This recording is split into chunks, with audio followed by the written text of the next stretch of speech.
Hello বন্ধুরা, দিনটা ছিল জামাই ষষ্ঠী। তো আমরা দুজন মিলে রেডি হয়ে গেলাম আমার বাড়ি অর্থাৎ রিতমের শ্বশুর বাড়ির উদ্দেশ্যে। তো দুজন মিলে তো একদম বাড়ির গেট থেকেই ভিডিও করা শুরু করে দিলাম।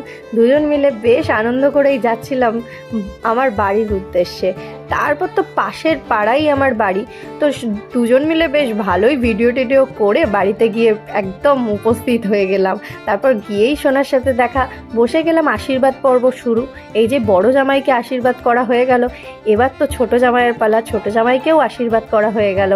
মা একটু খাইয়ে দাইয়ে দিল, তারপর হলো হাওয়া দিল, তারপরে সোনাকে আশীর্বাদ করে নিয়ে তারপর আশীর্বাদ পর্ব শেষ হলো।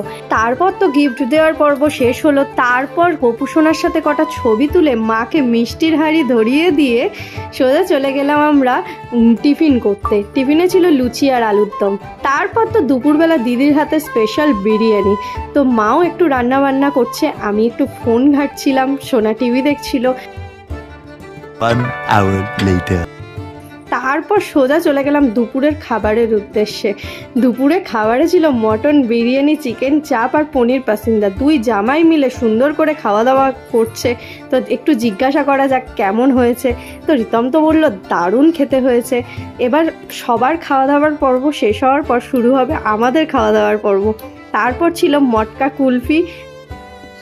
2000 years later. তারপর তো বিকেলবেলা আমরা দুজন মিলে সোনাকে নিয়ে সোজা চলে গেলাম কেক পার্কের উদ্দেশ্যে। হালিশহর গেটটা এত সুন্দর লাগে দেখতে। 1 minute 37 seconds later. তারপর তো আমরা পার্কে নিয়ে গিয়ে সোনাকে রাইডসগুলো চড়ালাম। তারপর এত ভালো লাগছিল, সোনা এত আনন্দ করছিল যেন আমাদের ছোটোবেলাটাকে ফিরে পেয়েছি। তারপর সোনাকে আনন্দ করতে দেখে একটু মনেও হচ্ছিল আমরাও উঠি। তারপর আমরা চলে গেলাম সোজা গঙ্গার ধারের দিকে। গঙ্গার ধারটা ঘুরিয়ে দেখলাম, কিন্তু এত গরম থাকার কারণে আমরা সোজা চলে গেলাম ফুচকা পাড়াতে। ফুচকা পাড়ায় গিয়ে বেশ ভালোভাবে ঘুরে টুরে তারপর সোজা চলে গেলাম রানী রাসমণি ঘাটে ফুচকা খেতে। আর আমরা নিলাম পাপড়ি চাট।